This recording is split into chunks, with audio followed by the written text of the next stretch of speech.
I am well today, Hunter. How are you today? I am doing fantastic. I am just honored and grateful to be here, a part of the conversation. So, what a delight. It's a joy to be here. Awesome. Like you have great energy and you shared that we are going through a lot. So let's try to squeeze it all Yes, for sure. I mean, in.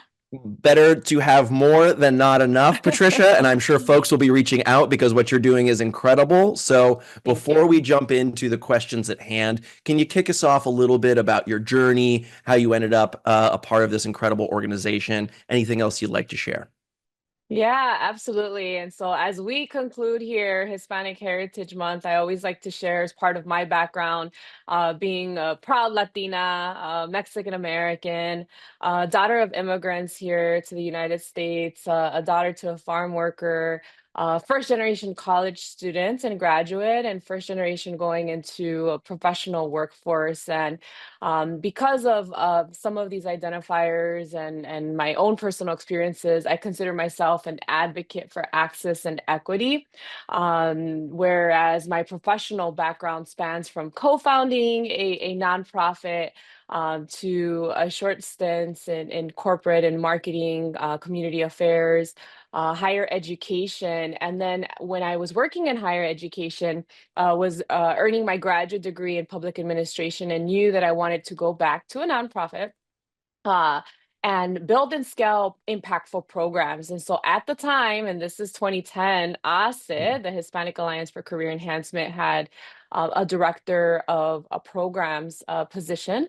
And so I was able to get into that position. And this is to be able to revamp and put to scale our Latina Leadership Program, which at the time had 40 women that had experienced that program, to now fast forward to today, we've got about 4,000 alumna that have completed the Mujeres de ASE. And then my role evolved to launching other programs in our students for mid-career professionals, to then leading our fundraising and corporate partnerships, to then October 2014 became interim presidents and CEO, and formally presidents and CEO since 2015. Mm. Um, but ASE, the organization's been around since 1982. And while the mission has remained the same, how we deliver on that mission has evolved over time, especially the last 15 years, and most especially the last 4 years, where we became more program focused, and where we became, offering and scaling our resources in a digital platform and virtual, as you could imagine. But that mission being to positively impact workplaces by cultivating the community of talents and providing all those that participate in our programs and services the insight, access, and support to be successful in their careers and their career journey. And so we've got a reach of over 100,000 individuals that we are members of ASE. We've got about 250 corporate partners that we work with in various capacities throughout the year. And looking forward to continue to push forward diversity, equity, inclusion for all. Well, we have a mission and there's a need for the mission. We welcome everyone to be part of our programs, services, and events, because it's important. So that way we make sure that we're building a strategic allyship as well across the board. So yeah, that's a little bit of what we do. Yeah, yeah, amazing. So much in there. Congratulations on this incredible, Thank you. yeah, run of everything you've been doing with yourself, with the nonprofit, with the evolution of it as things changed, with culture, with virtual events. So much in there. It's Yeah. quite the journey, and we're going to get to talk Yeah. about a little sliver of it today. So I'm very excited about that. So let's get into some of the practical applications that we Hmm. mentioned up at the top. I'm curious, Patricia, how can organizations effectively create environments that embrace and support Latino professionals specifically? Yeah, absolutely. We can spend all day here, right? And have a Yes. long list. I think for for purposes of this conversation, I do I'll share three things. Is one is understanding and sharing the data, and then I'll take a deeper dive on that. Two is taking intentional actions around embracing identity and culture, and we can take a deeper dive on that. And then the third piece is around offering career development, leadership development, and pathways within internally and externally of the organization, as an opportunity to really embrace and support, cultivate talents, but also offer them an opportunity to engage and to advance within their careers, right? Or see pathways, right? Whether it's not always a upward, or it could be lateral, it could be opportunities, right?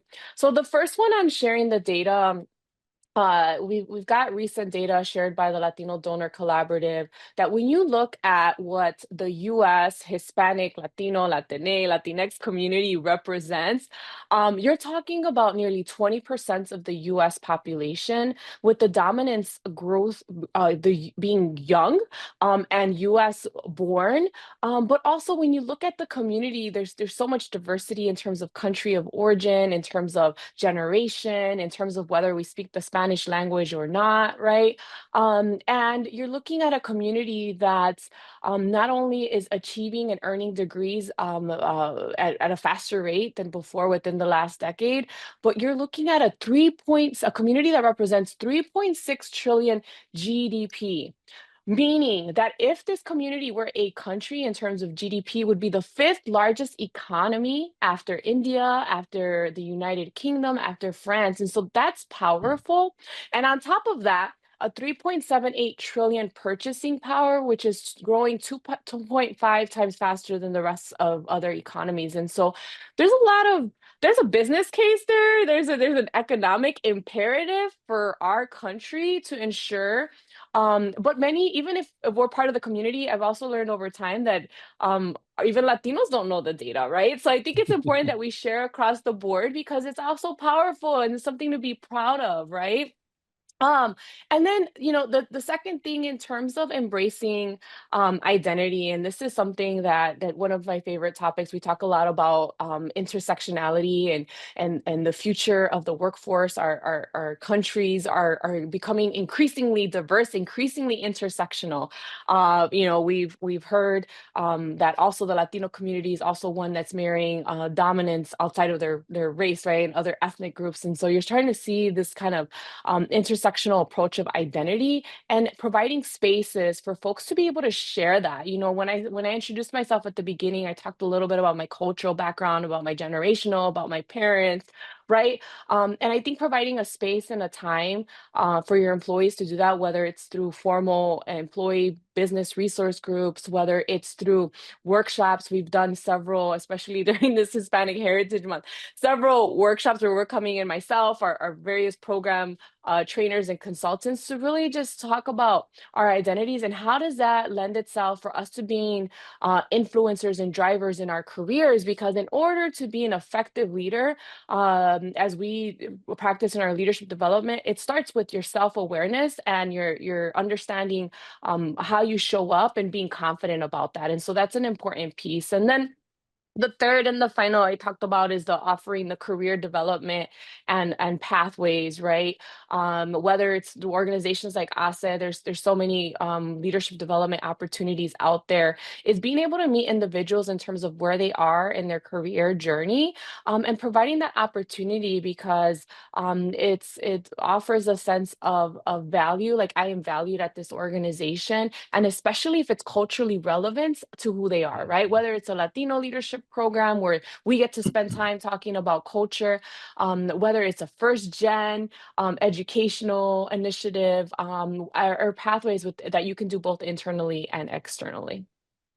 Yeah. Wow. So much in there. I am a big proponent, as we all are here at Power to Fly, of the data, as you mentioned, to Hmm. kick it off there, power in the numbers. And Yep. like you Yep. said, there is a financial imperative, business imperative. And it's DEI is not just a box we check. There's actually Yeah. plenty of data that, like you were citing, of the purchasing power. Also, we know the more your diverse team is, the better it's going to Yep. be. It's always Yeah. better.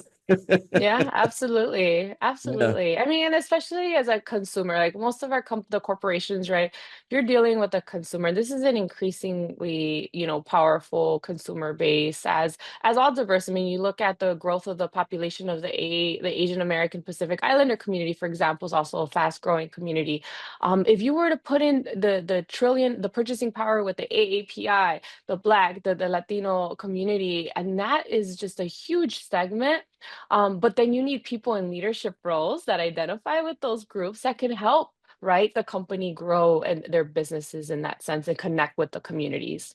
Yeah. Well, that is a perfect segue to the next Hmm. question because we need folks in those leadership roles. So, what are some common challenges companies may face when trying to build inclusive workplaces and how can they overcome them? And we need representation and leadership, I think, is one right out of the gate. Would you say so? Absolutely. And I think that takes intentionality, that takes effort. I think, regardless if you are in the diversity, equity, and inclusion space or not, whether you consider yourself a practitioner, everyone has some bias, right? We all have our own personal experiences that lend itself to our values, to our beliefs, to the biases that show up, right? But I would say, particularly when you look at the Latino workforce in the community, I shared some of the stats in terms of nearly 20% of the US population, and depending on the state in the United States, right? Even more so than that, right? We're looking like at Texas or California. Hmm. But yet, when you look at leadership roles, let's say in corporate America, Latinos only represent around 5% of senior level roles, and Latinas, it's 1%. So that's part of the challenge is that we do a lot with students as well, high school students being the youngest demographic that we work with.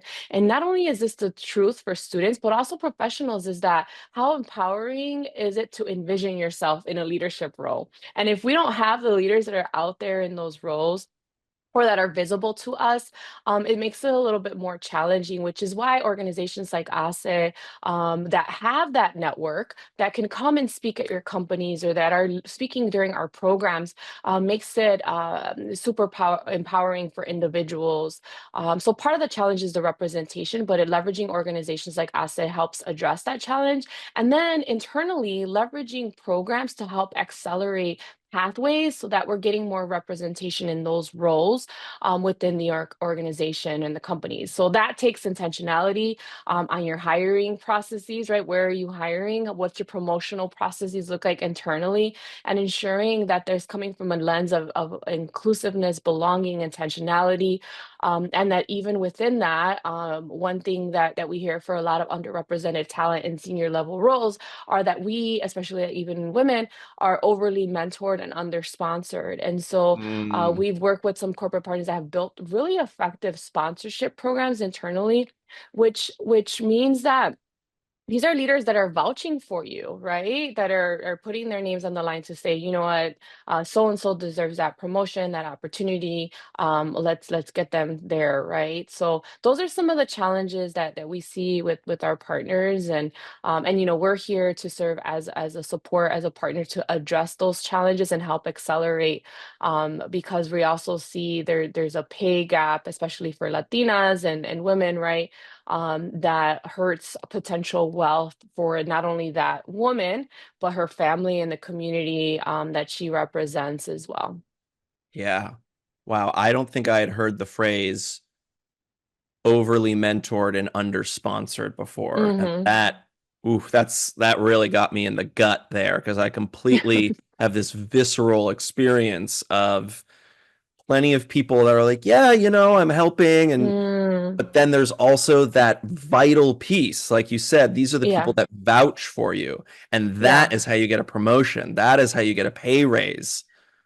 And that's where we really need those allies, right? And I think that we don't exist as a Latino serving organization to speak to other Latinos constantly. Like we're part of I think it's for us to create awareness in terms Yeah. of that the need of why our organization exists, but also to build allies, and we do executive roundtables where we do chief diversity officer roundtables where not the good majority are not Latinos in those roles, but we're building relationships, cultivating that community, and ensuring that we have those individuals that are true allies, or helping us build other allies that are in those roles that could truly be that sponsor within these companies and organizations. Because yes, there's a lot of great mentorship programs and mentorship opportunities, but to actually translate that into actual action, which Mm. that takes relationship and trust building, right? And you hear it today,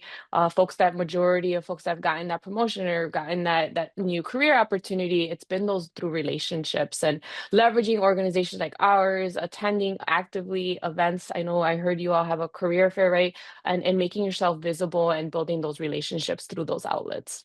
Yeah. Well, I'd love to hear more about HACE. Hmm. If you could Hmm. illustrate some of the impact of inclusive practices in the corporate setting, perhaps with maybe some success stories, because I know you have a Absolutely. lot of them.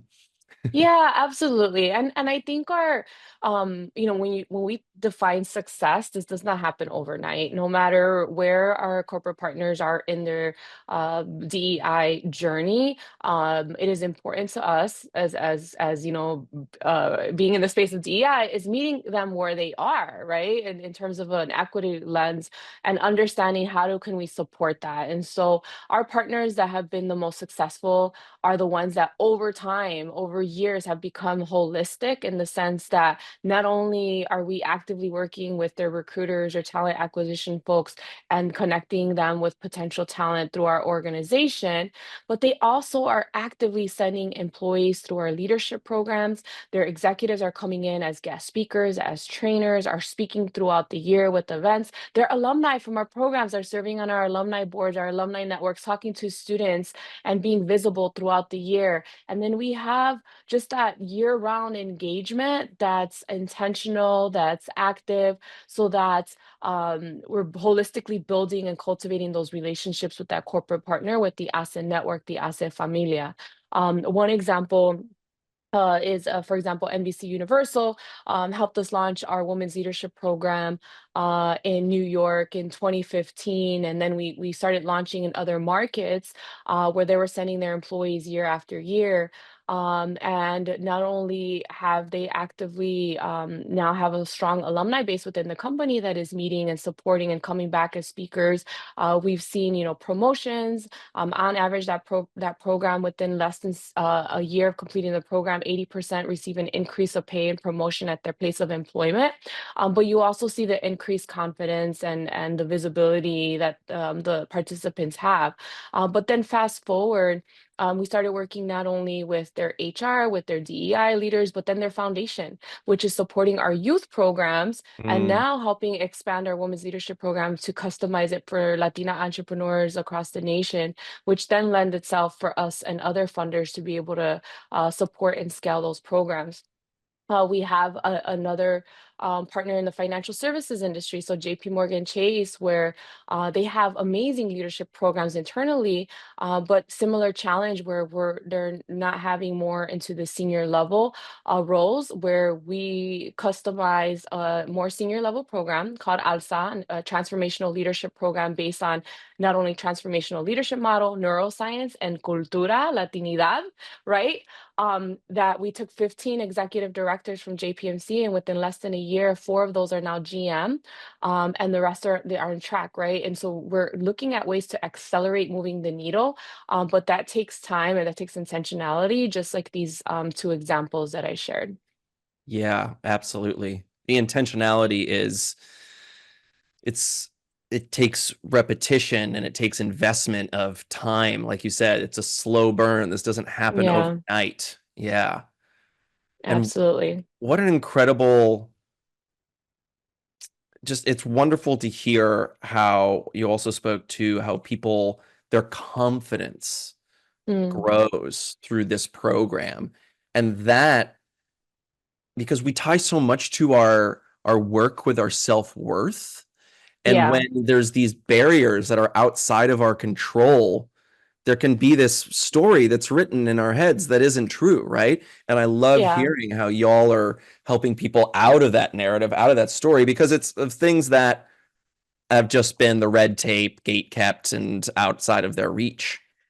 Yeah, I mean, look, there's still a long way to go for corporate America to truly be inclusive and equitable spaces. We have to Hmm. commend the partners that are still sticking through in a time and place where there's a lot of anti-DEI rhetoric and it's being Hmm. politicized. And so I call that courageous leadership, and we need that more than ever before. And I can go down a rabbit hole with that. But I think it's super critical that this day and age that we are continuing to double down with diversity and understanding what it is and what it isn't. I know there's been equity. I consider myself an advocate for access and equity, because equity is really critical to the building blocks to everything else, and truly building inclusive spaces is meeting individuals where they are. One of the examples I saw was bicycles, right?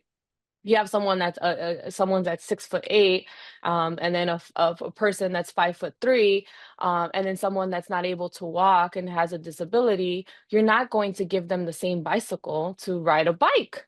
Equity is making sure, all right, we're going to make sure that they're right size for these individuals to enjoy riding a bicycle. And that's building a space where people feel valued, seen, and heard at the end of the day. Yes. Yes, yes, yes. I love that. The access to equity, the courageous leadership.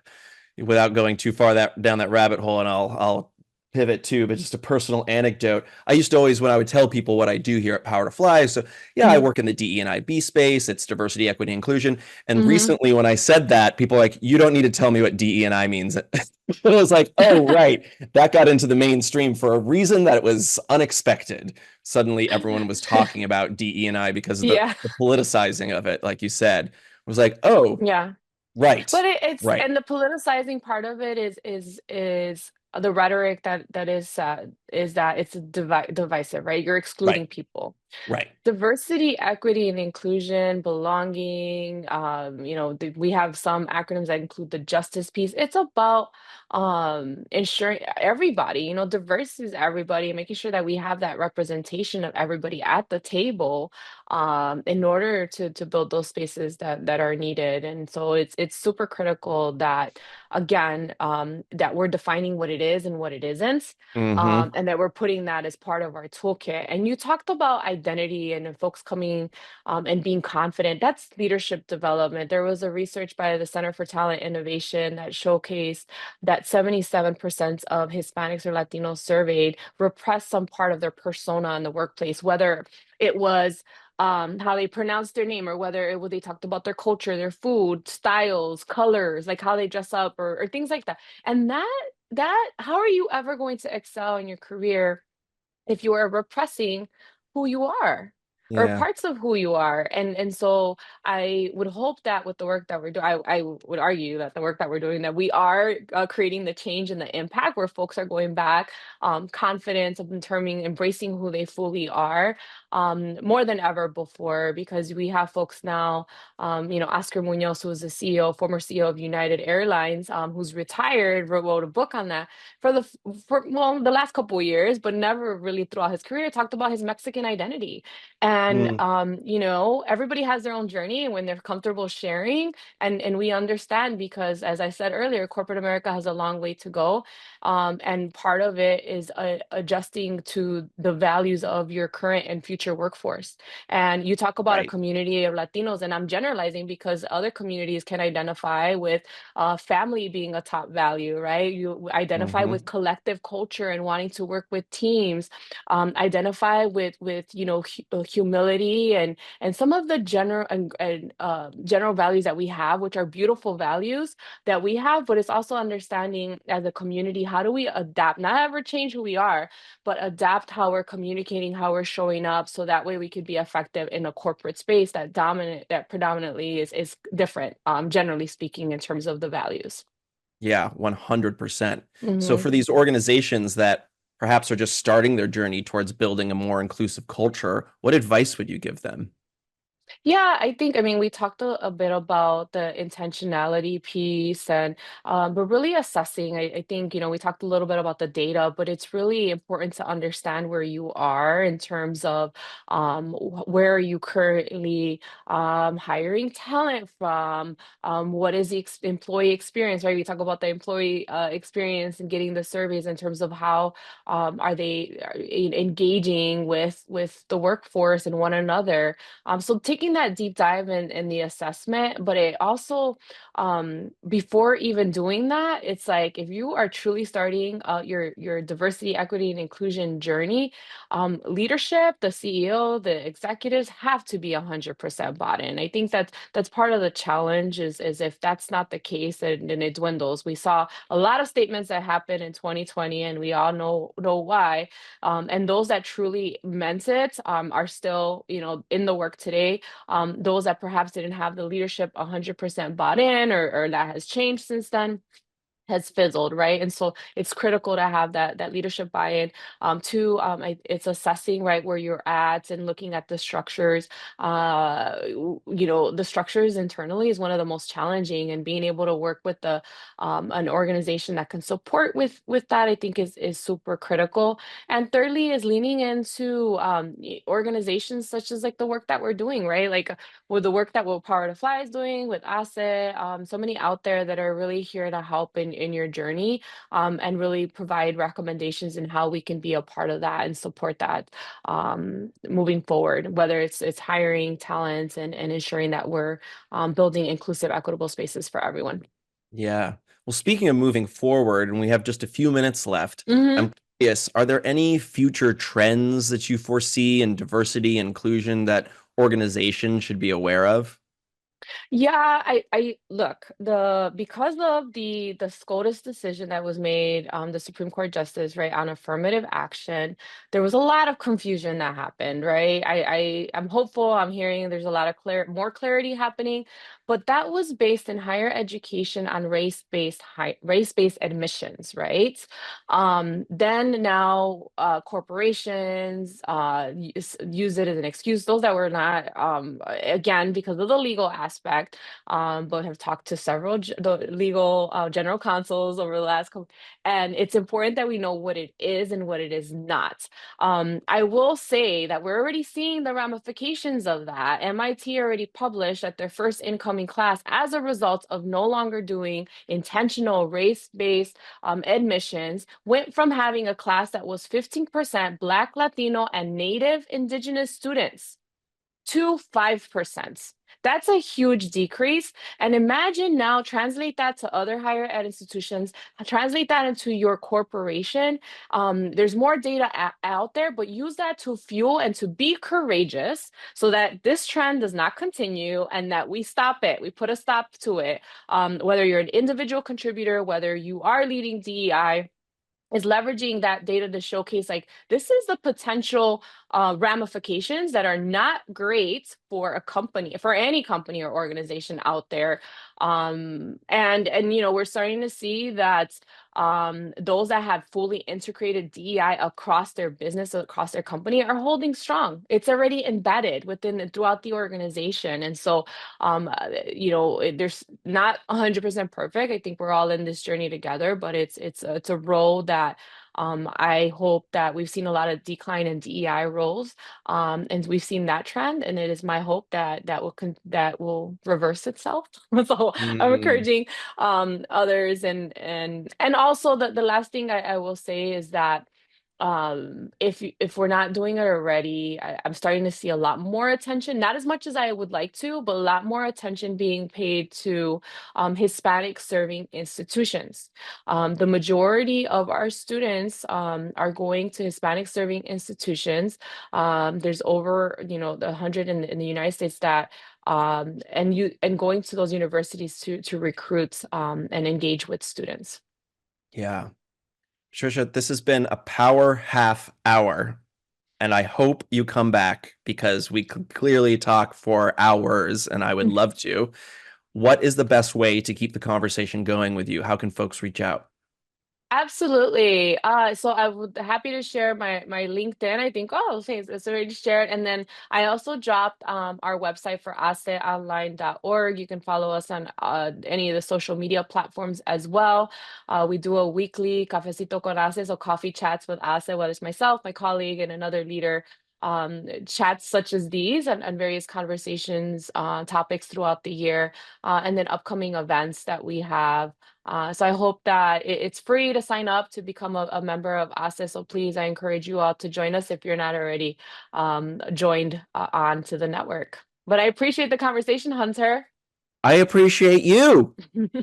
Thank you so much.